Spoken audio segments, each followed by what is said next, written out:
할렐루야. 우리 시간에는 마음속에 괴로움이 있을 때라는 제목으로 하나님의 말씀을 증거하도록 하겠습니다. 제가 오늘 어떤 본문으로 말씀을 전할까 생각을 하다가 사무엘상 말씀으로 본문을 정했습니다. 왜냐하면 사무엘상의 이 사무엘 시대가 바로 우리가 살아가고 있는 이 시대와 비슷한 점이 많고, 또 사무엘이 품고 있는 기도의 제목이 우리의 기도의 제목이 이 본문 가운데 많이 담겨 있다 생각이 들었기 때문에 이 말씀을 함께 상고해 보자 합니다. 성경 공독할 때는 우리가 시간 관계상 12절부터 17절까지를 보았습니다만, 오늘 1절부터 18절까지의 내용을 전체적으로 함께 생각해 보기를 원합니다. 오늘 마음속에 괴로움이 있을 때라는 제목으로 함께 말씀을 나누는데, 우리가 요즘에는 아침에 일어나면 매일 인터넷 기사를 쉽게 볼 수 있지 않습니까? 그런데 이 인터넷 뉴스를 보다 보면 마음이 참 어려울 때가 많이 있어요. 원래 뉴스라는 말의 의미가 새로운 소식을 전해주는 것, 새로운 것들을 전해주는 것에 의미를 담고 있는데, 이 뉴스 본연의 의미인 새로운 소식을 듣기보다는 보기만 하면 좌절되고 난망스러운 것들, 우리의 마음을 어렵게 하는 것들, 곳곳에 일어나는 전쟁과 기근의 소식들, 부패의 소식들을 접하고 있기 때문에 이 뉴스를 본다고 하는 자체가 별로 달갑지 않은 시간이 되어버린 것 같습니다. 무슨 문제가 있나 싶어서 살피는데, 우리가 또 이 세상에 악이 많고 문제가 있는 것을 바라볼 때 또 한편으로는 걱정되고 난망이 되는 것이, 이 사회만 어렵고 낙심되는 것이 아니라 나 개인의 삶을 돌아와도 내 개인의 삶 가운데 왜 이렇게 문제가 많을까? 나는 왜 이렇게 힘든 일이 많을까? 자문하게 됩니다. 왜 내 인생은 자꾸 꼬이고 어려워지나? 왜 우리 가정은 아무리 노력해도 이 빈곤을 벗어나기가 어려운가? 왜 우리 부모님은 항상 편찮으시고 아프신가? 왜 내 남편은 믿지 않고, 왜 우리 가정 가운데는 항상 다툼이 일어나는가? 주님께서는 분명히 한 영혼이 돌아오면 하나님께서 기뻐하셔서 천국 잔치를 여신다고 하시고서는 왜 이 기도를 빨리 듣지 않으시는가? 왜 나의 삶은 점점 어려워지는가? 하나님께 우리가 묻고 싶은 것들이 굉장히 많습니다. 즐거운 질문보다는 슬픈 질문들, 내 마음 가운데 아픔을 담아서 하나님 앞에 올려드리는 질문들이 굉장히 많습니다. 그래서 오늘 본문을 통해서 우리의 인생에 마주할 이 슬픈 일들에 대해서 함께 생각해보고, 이것을 어떻게 다루어야 되는지 함께 살펴보도록 하겠습니다. 오늘 본문에 보니까 에브라임 산지의 아마다임 소빙이라고 하는 장소에 바로 에브라임 사람 엘가나에 관한 이야기가 나옵니다. 근데 우리가 이 엘가나가 어느 지파이냐 하는 것을 가지고 본문을 말하게 됩니다. 엘가나가 에브라임 산지에 살았기 때문에 에브라임 지파 사람이냐? 그렇지는 않고, 역대상 6장에 보면 성전에 서서 찬송하는 사람들의 후손에 대해서 쭉 나오게 되는데, 그 계보를 보면 엘가나와 그의 아들 사무엘의 이름이 적혀있는 것을 우리가 볼 수가 있습니다. 바로 이 엘가나와 사무엘이 레위 지파 사람이라는 거죠. 그들의 집기의 사상이 바로 레위입니다. 그런데 우리가 한 가지 질문을 던져볼 수가 있는데, 왜 레위 지파 사람이 에브라임 지파 사람들의 땅 에브라임 산지에 와서 살게 되었을까? 여호수아 시대 땅을 분배할 때 하나님께서 이 레위 지파에는 따로 땅을 주지 않으셨어요. 모든 12지파에게는 땅을 분배하셔서 각기 그 땅에 가서 기업을 삼고 살게 하셨는데, 레위 지파에게는 땅을 주지 않으셨죠. 왜 그러셨죠? 하나님께서 레위 지파 사람들의 기업이 되실 것이기 때문에 그들에게는 따로 땅을 주시지 않으셨습니다. 그리고 레위 지파에게는 뭐라고 말씀하시죠? 대신에 레위 지파에게는 나머지 12지파에게로 흩어져서 그 가운데 살아가도록 명하시면서 그 12지파 사람들 가운데 하나님의 말씀을 가르쳐서 지키게 하고, 백성들이 살아간 동안 생기는 여러 가지 문제들에 대해서 송사하고 판단하게 하실 것을 하나님께서 명령해 주셨습니다. 그 목적을 가지고 하나님께서 여호수아를 통하여서 이 레위 지파 사람들을 12지파의 각 영역 가운데로 흩어져 살게 하셨습니다. 그러면은 우리가 질문을 던져볼 수가 있죠. 이 엘가나는, 레위 지파 사람 엘가나는 에브라임 산지에서 무엇을 해야 될까요? 엘가나가 레위 지파 사람인데, 레위 지파 사람 엘가나는 에브라임 산지에서 무엇을 해야 하죠? 하나님의 말씀을 가르쳐서 지키게 해야 되죠. 말씀대로 가르쳐야 되고 말씀대로 지키게 하고 살도록 범면하고 백성들의 삶을 가지고 이것을 가지고 나올 때 이것이 말씀에 옳은가 그른가를 판별해 주는 역할을 해야 하지 않습니까? 그런데 오늘 본문에 보니까 꼭 그렇게 잘하는 것 같지는 않습니다. 물론 엘가나는 이 하나님의 말씀을 맡은 자로서 바르게 행동하는 것이 있습니다. 그것이 무엇이냐면 매년 자신의 가정을 이끌고 중앙 성소인 실로까지 올라가서 가족들과 함께 화목제를 드리는 사실입니다. 그곳에서 하나님 앞에 매년제 특별히 화목제를 올렸다라고 기록을 하게 되죠. 여러분, 한 가정이 집안 전체를 이끌고 매년 올라가서 제사를 드리는 것이 쉽습니까? 어렵습니까? 오늘날에 우리 시대로 갖고 돌아와서 한 가정이 온 가정을 이끌고 주님 앞에 나오는 것, 그렇게 쉬운 일이 아님을 우리는 깨달아 알 수가 있습니다. 이스라엘 사람들이 원래는 중앙성소인 실로에 올라가는 것은 매년 3번만 올라가면 됩니다. 3번의 절기 때만 올라가면 되지 않습니까? 그런데 3번만 올라가면 되지 굳이 이날 올라갈 이유가 없습니다. 그런데 엘가나는 레위지파 사람답게, 특별히 레위지파 사람 중에서도 하나님의 말씀을 너무나 사랑하는 사람답게 가족들을 다 데리고 가서 중앙성소인 실로에 올라가서 그곳에서 하나님 앞에 화목제를 늘 드리는 사람, 멋있는 가장으로 기록이 되어 있습니다. 그런데 그렇게 하나님 앞에 예배하기를 기뻐했던 엘가나에게도 좋은 일만 있었던 것은 아니죠. 하나님 앞에 경건하게 예배 생활을 하고 하나님과 사람 모시기에 눈에 띄도록 행동하는 엘가나지만 하나님께서 그 엘가나 집에 허락하지 않으셨던 것이 하나가 있습니다. 그것이 무엇이요? 그게 뭐냐면 아들을 주시지 않습니다. 당시에 아들이 없다고 하는 것은 예전에 제가 말씀드린 바가 있습니다만 아들이 없다는 것은 미래가 없다는 거예요. 이 아들이 후사가 땅을 가지고 나서 그 땅에서 나오는 소산물을 가지고 그 부모를 건강해야 되는데 아들이 없다는 것은 그 부모에게 미래가 없다는 것, 희망이 없고 절망밖에 남아있지 않음을 의미하는 것이었습니다. 그러니 많은 사람들은 이 아내가 아들을 낳지 못하면 어떻게 반응이 있냐면 이 아내를 내어주거나 아니면 아내를 틈새로 다른 여인을 데리고 들어오는 경우들이 많이 있었습니다. 그러나 성경은 이 사실에 대해서 이것을 긍정하지는 않습니다. 성경은 일부 일처제를 말합니다. 한 남편이 한 아내를 두지 않고 다른 여인을 탐하는 것은 분명한 죄입니다. 하나님께서 여기에 대해서 침묵하셨을 뿐이지 일부 다처제를 말씀하신 적이 없으십니다. 그런데 그만 하나님의 말씀을 가르치고 그 말씀대로 살고 또 그 말씀대로 모범을 배워야 하고 말씀에 따라서 판단해 주어야 되는 이 엘가나, 이 올라와야 되는 의무가 없음에도 불구하고 하나님 앞에 올라오기를 기뻐하고 예배했던 엘가나가 큰 실수를 하게 되는데 어떤 실수를 하죠?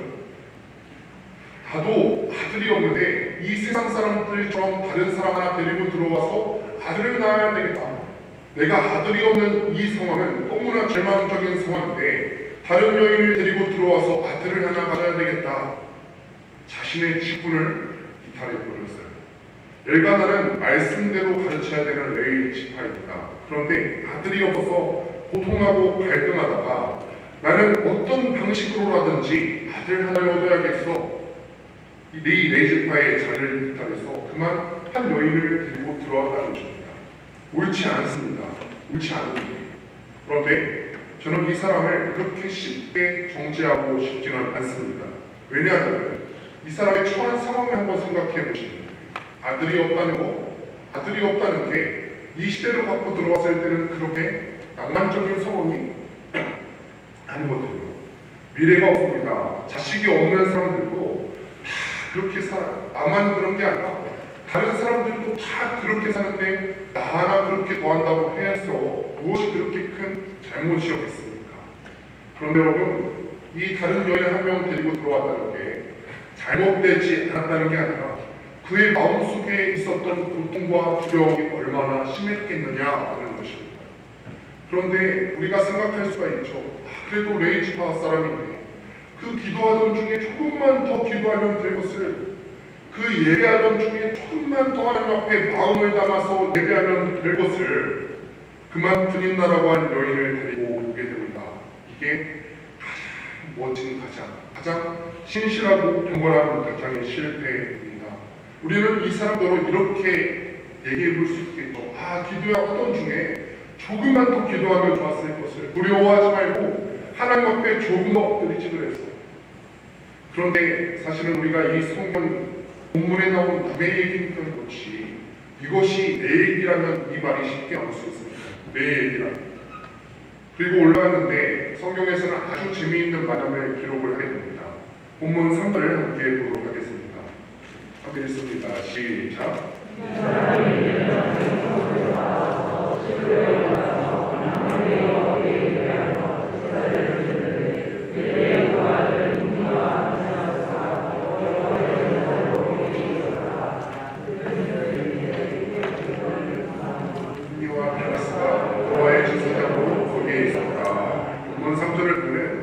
당시 실로에서 성소에서 제사장으로 섬기던 사람의 이름이 기록되어 있는데 그 이름이 바로 홈니와 비느하스라는 사람이 기록이 되어 있어요. 우리가 기억하는 최악의 제사장들 중에 두 사람이 바로 홈니와 비느하스. 그런데 그 최악의 제사장들이 그 성소에서 제사장의 역할을 감당하고 있다는 것입니다. 여러분 한번 이 만남을 생각해 보시는 겁니다. 엘가나 거룩해 보이지만 어느 한 면에 있어서는 어느 실상은 무너져 있었던 네이지파 사람 엘가나, 그리고 하나님 앞에서 예배를 드린다고 했지만 완전히 무너진 최악의 제사장인 홈니와 비느하스가 만났습니다. 이 최악의 만남들이 모여서 하나님 앞에 예배를 드리고 있는 것입니다. 사랑하는 여러분, 이 최악의 사람들이 모여서 예배를 드리는 것, 여기는 교회일까요? 교회가 아닐까요? 제가 이 본문을 보면서 두려운 마음이 듭니다. 경건해 보이나 어느 특별한 문제에 있어 무너진 사람, 특별히 아이를 낳는 문제 안에서 실패한 제사장과 그 제사장이 예배자로서 예물을 들고 나와왔을 때 예배를 짓냐는 최악의 제사장들 홈니와 비느하스는 성경이 부정적으로 평가하는 제사장들입니다. 왜 사무엘상 1장은 이런 만남을 겪었을까? 이런 최악의 사람들이 만나는 장면을 굳이 거기 안 되는 장면을 준비해줬을까? 원래 인생은 슬프고 이렇기 때문에 또 슬프다. 이렇기 때문에 하나님께서 그 인생의 의미를 깨우쳐 주시고자 이것을 기록하는 것은 아닐까 또 생각해 보게 됩니다. 이 엘가나가 올라와서 제사를 드리는데 한나라는 여인도 함께 올라가죠. 여러분 한번 생각해 보십시오. 한번 이 한나의 마음이 어땠을까 생각해 보시는 겁니다. 이 마음 가운데 원통함이 있는 사람입니다. 나만 사랑할 줄 알고요. 그렇게 착하고 신실했던 내 남편이 내가 아이를 못 낳는다는 그 이유 하나인데 내가 이 사람한테 다른 잘못한 게 없어요. 이 사람을 뭔가 덜 사랑한 것도 아니고 바람을 피운 것도 아니에요. 그런데 아이를 못 낳는다는 이유로 한 명을 데리고 들어와요. 그래도 하나님을 향한 신실함을 잃지 않기 위해서 원초와 후초를 데리고 제사를 드리러 올라가는 것입니다. 이게 냉정하게 보면 굉장히 외식하는 장면 같고 정말 때려주고 싶은 모습 아닙니까? 그래도 그의 마음을 이해할 수는 있어요. 하나님 앞에 제사 드리고 싶은 그 마음을 이해할 수 있죠. 올라가서 하나님 앞에 온 가정이 예배를 드리는데 문제는 한나입니다. 한나가 하나님 앞에 가서 예배 드리다가 어떤 일이 있었죠? 이 한나의 마음이 무너져 내리는 거예요. 하나님, 내가 여기 지금 처음 온 것도 아니고 아기달라고 처음 기도한 거 아니고 이렇게 하나님 앞에 울부짖으면서 기도하는데 왜 내게는 주시지 않습니까? 저희는 저렇게 아들 낳고 잘 사는데 왜 나는 그렇게 안 되는 겁니까? 내 옆에 있는 사람들, 저 사람들은 다 잘 사는데 왜 나만 안 되는 것입니까? 왜 나는 똑같은 기도 제목을 가지고 하나님 앞에 매번 나오는데 왜 이 기도 제목 하나를 들어주시지 않는 겁니까? 그렇게 울고 싶지 않았겠습니까? 그래서 이 한나가 울면서 억지를 하니까 사랑하는 엘가나의 마음에 불이 타는 거예요. 후회가 되겠죠. 내가 그때 왜 그랬을까? 내가 아들이 필요했지만 내가 사랑했던 그 나의 아내가 이렇게 고통당하는 것을 보고 있을 수가 없다. 고통스러운. 그래서 이 엘가나가 어떻게 했죠? 한나에게는 재물의 갑절을 잃었습니다. 원래 이 제사를 드린 화목 제물은 제사를 드린 제사장만 먹는 것이 아니라 함께 제사 드린 모든 예배자들이 제물을 나눠 먹을 수 있는 유일한 제사가 바로 화목제입니다. 그 제물을 돌려받으면 가족들이 나눠받는데 엘가나가 이 하나의 슬픈 마음을 위로하려고 분인나에게 준 것보다 갑절을 준 것입니다. 여러분, 이 엘가나가 지혜롭습니까? 그렇지 못합니까? 지혜롭지 못해요. 참 지혜롭지 못한 남편 싸움을 더 붙이는 거죠. 그냥 가만히 있으면 중간이라고 할 텐데, 가만히 있으면 중간이라고 할 텐데, 위로해 준답시고 하나를 더 줍니다. 그러면 분인나가 가만히 있겠습니까? 분인나가 특별히 약해서 그런 게 아니라 남편이 그렇게 행동하는데 분인나가 가만히 있을 수 있겠어요. 내가 누군데 내가 비록 후처의 서러움을 갖고는 있어도 당신에게 아니라 하는 사람이야. 그러면은 저 근처인 한나가 아니라 나한테 갑절을 줘야지. 분인나가 가만히 있을 거라고 생각을 했나봐요. 갑절로 줬더니 난리가 났습니다. 그래서 분인나가 가만히 있지를 못하는데 6절 함께 읽어보도록 하겠습니다. 함께 읽습니다. 6절입니다. 시작.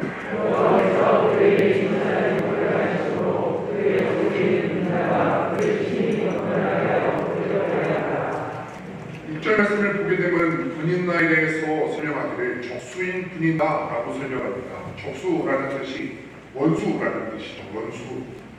여러분, 이게 모순이 있는 구절이죠. 왜냐하면 한 남편을 두고 두 여자가 거기에 되어 있습니다. 이게 한 집안 안에서 이루어졌다는 거예요. 한 집안 안에서 적수가 있었다는 것입니다. 이게 제대로 된 집안입니까? 제대로 된 집안이 아니죠. 그런데 이들이 있는 자리는 일단 하나님 앞에 예배드리는 곳이에요. 어려운 상황이지만 하나님 앞에 예배드릴 수 있다는 것 그 하나만으로 행복한 상황입니다. 얼마나 행복합니까?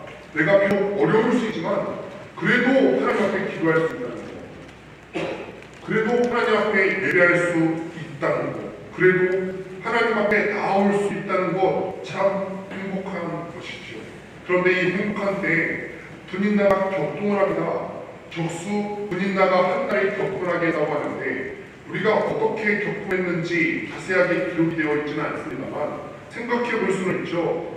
애도 못 낳는데 두 개 먹고 싶냐? 야, 너 두갑질 받았다면서 애도 못 낳는데 그 두 개 먹어서 뭐하래? 하나가 이렇게 격동했을 때 정말 죽고 싶은 마음이었을 것입니다. 너무너무 힘들었을 거예요. 너무 고통스러워하니까 엘가나가 또 위로합니다. 참 지혜롭지 못하게 위로하는데 8절입니다. 함께 8절 읽도록 하겠습니다. 시작.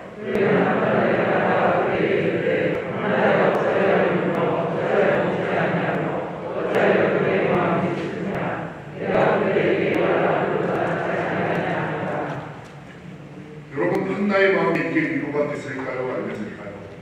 아내의 마음은 화딱지가 나와 있는데 그 앞에 가서 여보, 내가 그래도 널 아들보다 내가 낫지 않아? 그럼 아내가 대답하기를 한 아들보다 낫다. 한나의 마음에 전혀 위로가 안 되는 거 아니에요. 여러분, 그런데 이 본문을 보면서 우리는 우리의 연약함을 마음에 함께 보게 됩니다. 내가 아무리 경건한 듯 보여도 내 인생에 무너짐이 있어요. 엘가나가 그랬듯이 내가 아무리 하나님 앞에 신실함이 있어도 된다 해도 내 삶의 어느 한 부분에는 무너짐이 있습니다. 내가 아무리 사랑한다고 고백해도 그 사랑을 받지 못하는 사람은 또 거기서 아픕니다. 그래서 우리의 인생은 언제나 늘 슬픔이 많아요. 이거 하나 내가 가졌다, 내가 이거를 성취했다 싶으면 저게 없고 저거 하나를 내가 드디어 가졌다 싶으면 이것이 없습니다. 내가 이제 주님 앞에 조금 섰나? 이제는 내가 주님 앞에 조금 성숙했나 싶으면은 남들이 나를 더 부추기고 격분하게 하고 나를 더 어렵게 만듭니다.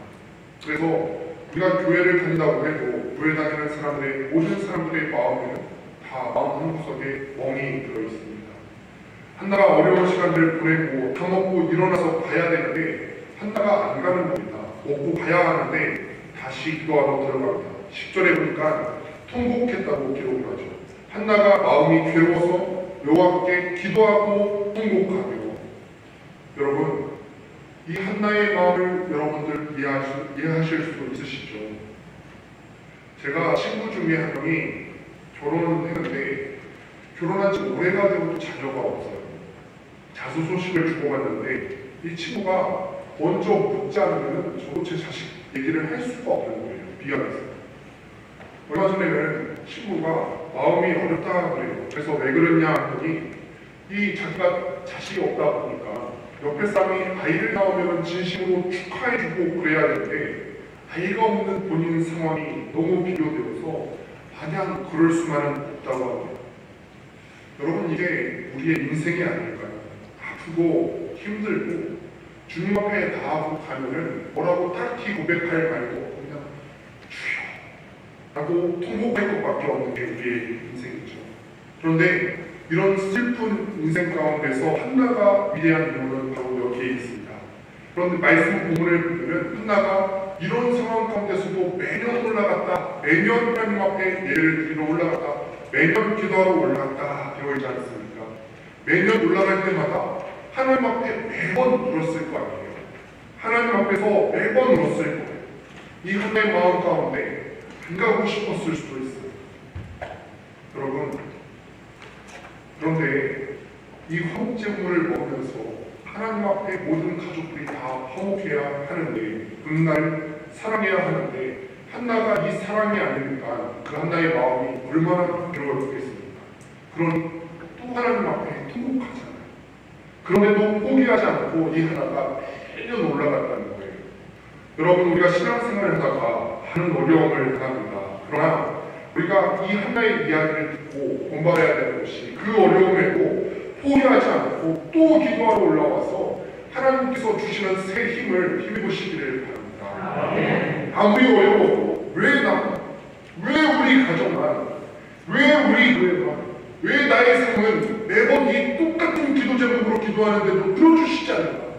내가 그렇게 악한 기도 제목으로 나의 욕심을 추구하는 것도 아니고 그런데 하나님께서는 왜 기도 제목을 들어주시지 않는가?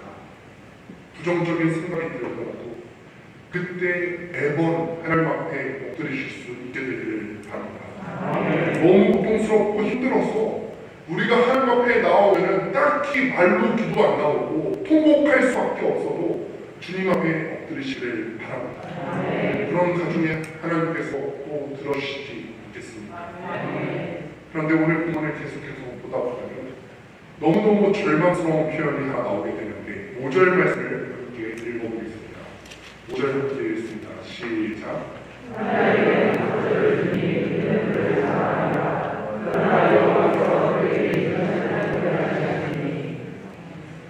여호와께서 그에게 임신하지 못하게 하시니 여호와께서 그에게 임신하지 못하게 하시니 이거를 깨닫는 순간 우리가 더 절망하는 겁니다.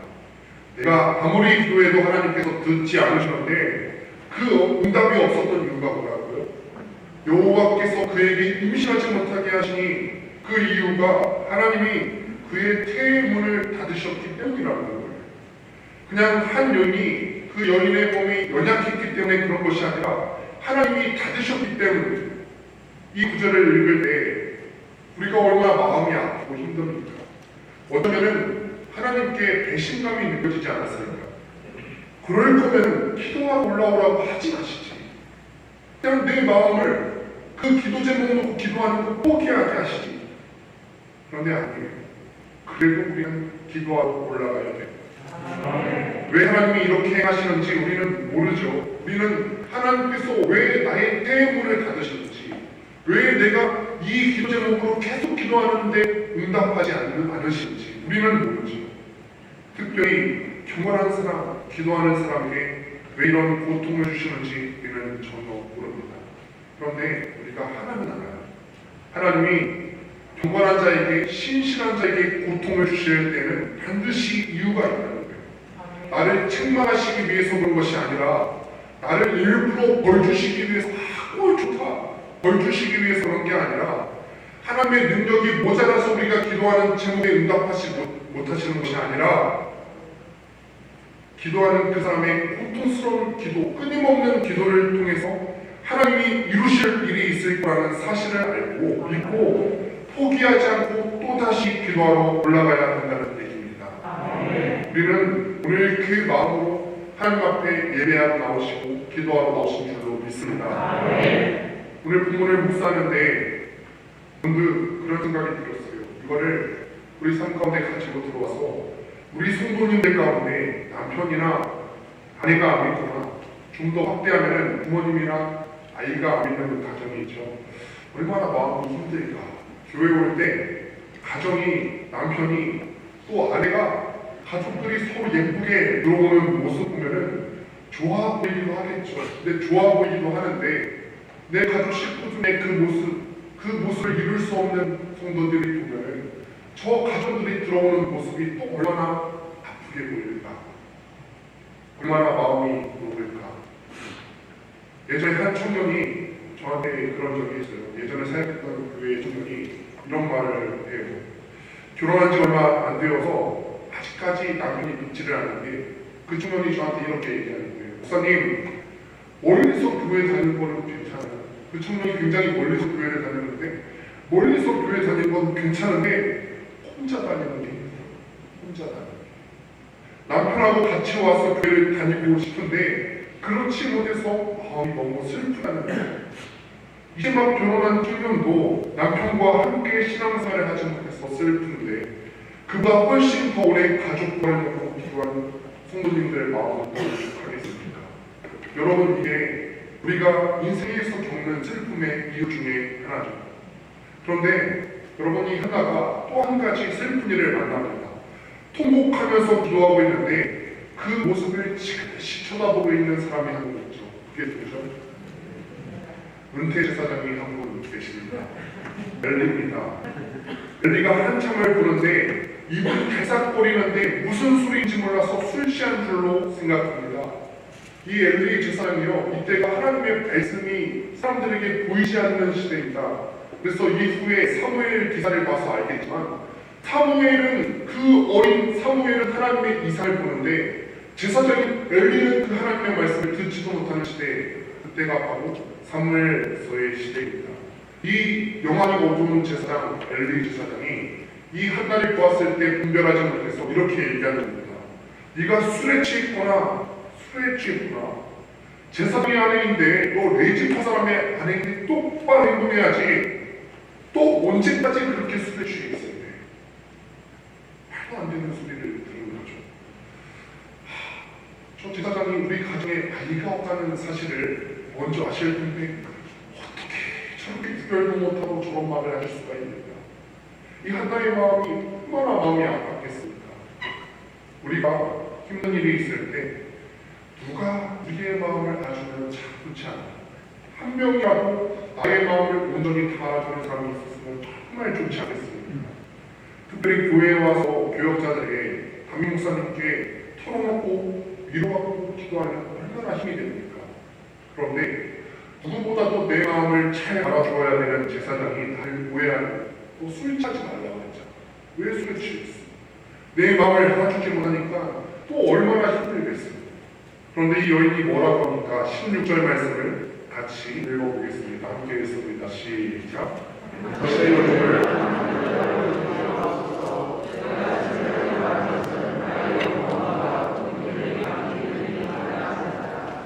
여기에 보면 악한 여자를 여기지 마옵소서 하는데 이 말씀 원어가 쓰여진 히브리어로 보면은 악한 여자가 바트 벨리알이라고 하는 단어가 쓰여지는데 그 말은 벨리알의 딸이라는 뜻이에요. 바트 벨리알의 딸이다. 벨리알은 우상의 이름이에요. 벨리가 그를 볼 때, 한나를 볼 때 아픈 사람, 마음이 아픈 것을 이해하지 않았고 이해하기는커녕 그를 우상의 딸처럼 봤다는 거예요. 그럼 이 한나는요, 두 번, 세 번 그렇게 가슴이 아프고 있다는 것입니다. 마음이 아프죠. 내가 일단은 아들도 없고 아들이 없는 거에 대해서 남편도 내 심정을 몰라주고 이 아픈 마음을 가지고 하나님 앞에 기도하러 왔는데 제사장도 내 마음을 알아주기는커녕 오해합니다. 저를 그렇게 나쁘게 보지 마세요. 제가 아기가 없어서 하나님 앞에 우리의 심정을 통하고 있는 것뿐입니다. 제가 아까 말씀드렸죠. 아까 고통스러운 중에도 기도해야 하는 이유는 하나님께서 그 신실한 자의 기도를 통해서 이루시기 원하시는 뜻이 있기 때문이라고 했습니다. 한나가 지금 이게 심정이 하나님과 통했다고 기록을 하고 있지 않습니까? 그런데 그 하나님과 심정이 통했다고 하는 그 말은 무엇이냐면 그렇게 자기의 고통을 안고 하나님 앞에 기도하러 나왔을 때 아침에 하나님의 마음을 알게 됐다는 거예요. 자기가 지금 아들이 없잖아요. 아들이 없어서 하나님 나에게 다른 소원 말고 그 아들 하나만 있었으면 정말 좋겠습니다 라고 고통을 안고 기도하던 중에 하나님의 마음을 알았죠. 그 하나님의 마음을 알았죠. 야, 너만 아들 없어서 힘들어. 나도 이 삶에서 하나님의 이상이 보이지 않는 시대에 이스라엘 사람들 가운데 내 말을 대언해줄 그 한 사람이 없어서 나도 힘들어. 심정이 통했다는 거죠. 하나님과 심정이 통했어요. 그래서 이거를 해결할 수 있는 방안 한 가지가 있죠. 하나님 나에게 아들 주시면 하나님의 마음 그 심정으로 제가 아온 이 아들을 하나님께 드리겠습니다. 그 아들을 통하여서 하나님께서 말씀하시고자 하는 말을 이스라엘 사람에게 들려주세요. 한나의 고통이 그냥 무의미했던 것만은 아니죠. 그 고통을 통하여서 한나가 하나님의 심정을 이해할 수 있게 되었고 기도 응답의 결과로 사무엘이라고 하는 특출난 하나님의 사람이 탄생하게 되었어요. 너무 억울하고 힘들고 아무리 기도해도 되지 않지만 오늘 그냥 내려갈 수 없어서 또다시 하나님 앞에 나와서 내 마음을 쏟아놓고 기도하고 있는 중입니다. 나의 악한 여자 하트 벨리알이라고 보지 마세요. 그 말을 들은 벨리가 그렇구나 하나님께서 너의 기도를 응답받으려 원한다. 그럴 때 우리 마음 가운데 무슨 생각이 들까요? 아유 저렇게 미련한 제사장 이 성도의 마음도 헤아릴 줄 모르는 이 분별력 없는 제사장 저런 제사장 축복도 하나님이 들으시나 저렇게 여왕이 갇혀있는 제사장의 축복도 들으시나 할 수 있을 텐데 그렇게 하지 않고 18절에서 이렇게 얘기합니다. 함께 18절 말씀을 읽어보겠습니다. 시작.